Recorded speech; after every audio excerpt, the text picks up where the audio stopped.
As the last blanket of winter snow melted away, a magical stillness settled over the forest. The air, once crisp with frost, now carried the sweet, earthy scent of damp soil and new life. Deep within a cozy burrow, beneath the roots of an ancient oak tree, a little bunny named Pip stirred. His long ears twitched, catching the faint sound of dripping water and the distant chirp of a returning bird. He stretched his fluffy white tail, wiggled his nose, and blinked his big brown eyes open to a world reborn. The long sleep was over. Spring had finally arrived. Not far away, nestled in a soft bed of reeds by the edge of a glistening pond, a tiny duckling named Quackers was also waking up. She fluffed her downy yellow feathers, shook her head, and let out a small, happy quack. The ice that had covered her pond for months was gone, replaced by sparkling ripples that danced in the gentle morning sun. She waddled to the water's edge, dipped her beak in for a refreshing sip, and felt a thrill of excitement. The forest was waking up, and a grand adventure was about to begin. Pip hopped out of his burrow, his paws sinking slightly into the soft, damp earth. Everything looked so different.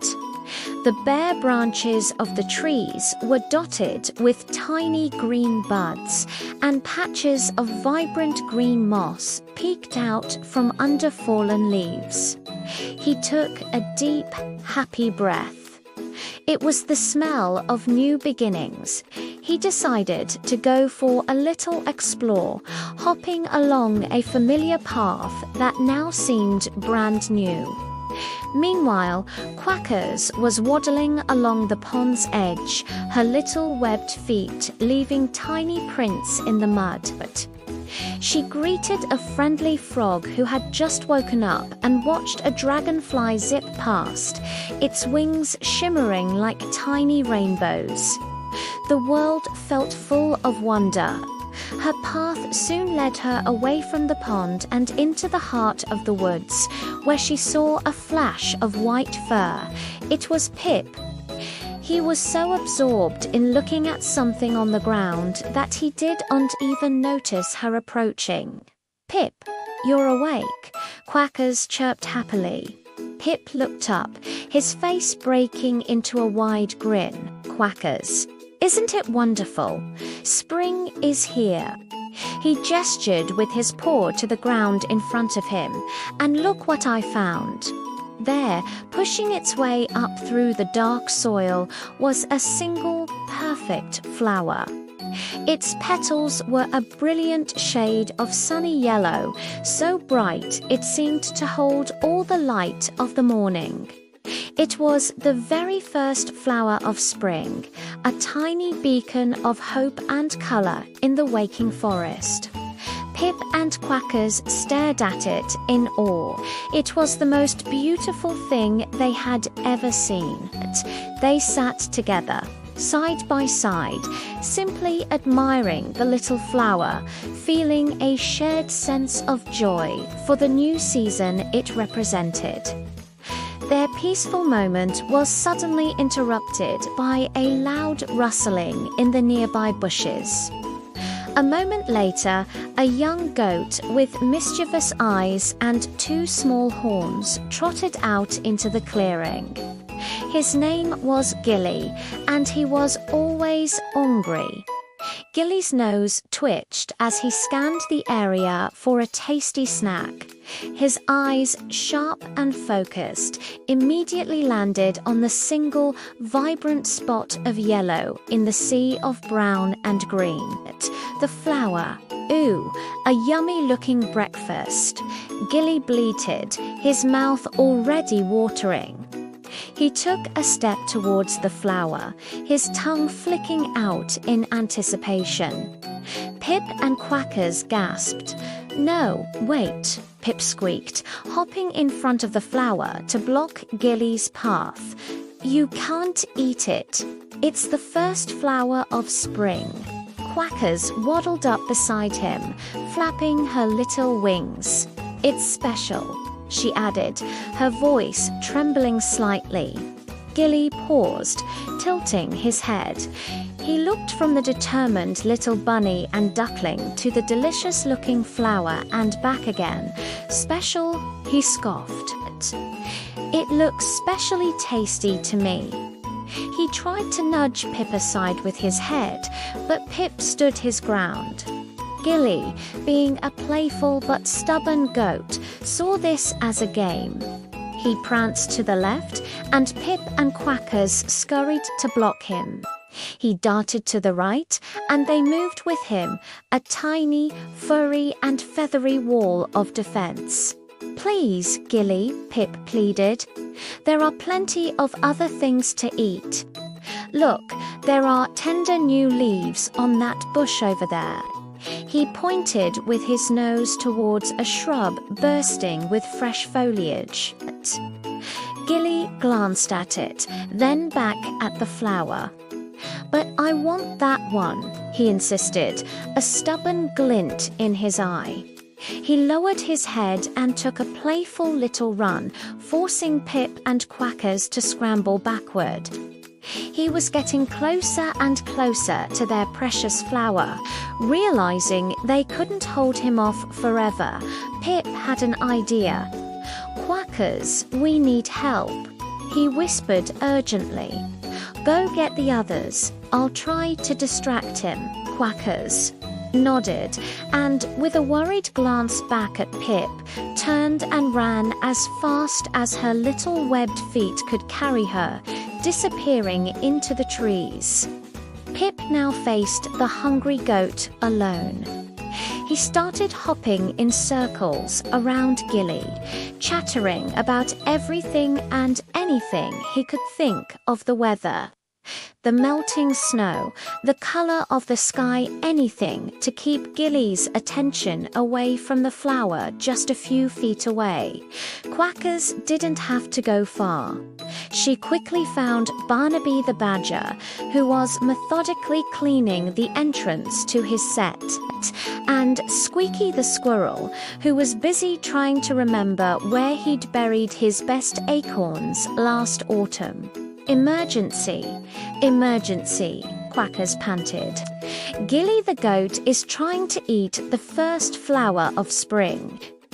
Barnaby, being wise and thoughtful, immediately stopped his tidying. Squeaky, who loved all things bright and beautiful, chattered in alarm. Soon, a small council of concerned forest dwellers had gathered. There was Barnaby, Squeaky Quackers, and a family of field mice who had overheard the commotion.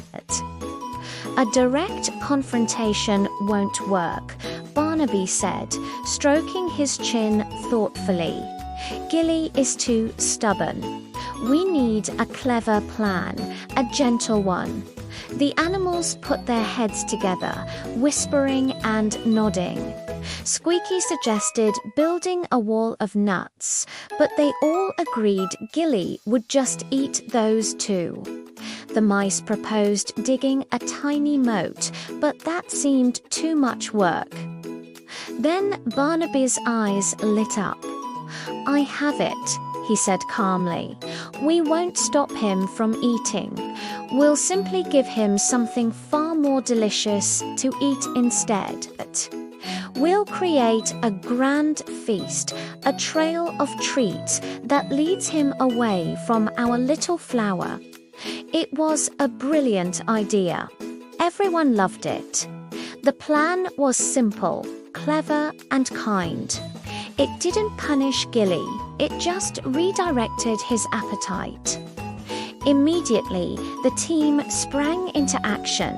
Squeaky scampered up trees, gathering the sweetest, juiciest buds he could find. The mice scurried through the undergrowth, collecting tender clover and wild berries that Gilly loved. Barnaby, with his powerful claws, dug up some delicious earthy roots that were a goat's delicacy. Quackers found a patch of particularly lush, sweet grass near her pond and gathered a beakful. They worked together, a flurry of activity, each contributing their special skill. Back at the clearing, Pip was running out of distractions. Gilly was getting bored of the hopping game and was starting to eye the flower again. Just as the goat took a decisive step forward, a delicious scent wafted through the air. Gilly's nose twitched violently. He stopped, sniffing the air. What was that incredible smell? He turned his head and saw, just a few feet away, a small, tempting pile of juicy green buds. It was the beginning of the trail. His stomach rumbled. Forgetting the flower for a moment, Gilly trotted over and gobbled up the buds in one bite. Delicious. As he finished, he noticed another small pile a little further on, this time of sweet clover and bright red berries. He eagerly moved to the next pile, and then the next. The trail of treats, carefully laid by his friends, led him on a merry chase away from the clearing, deeper into the forest where food was plentiful. Each pile was more tempting than the last sweet grasses, tasty roots, and more berries. Pip watched, holding his breath, as Gilly followed the trail until he disappeared completely from sight. He had done it. They had done it. He let out a sigh of relief. A moment later, Quackers, Barnaby, Squeaky, and the mice emerged from the trees, their faces beaming with success. They gathered around the little yellow flower, which stood safe and sound, its petals glowing in the afternoon light. They had protected it together. A little while later, a very full and very happy Gilly the goat wandered back towards the clearing, a contented look on his face. He saw all the other animals gathered together and felt a strange pang. He had been so focused on his own hunger that he hadn't thought about anyone else.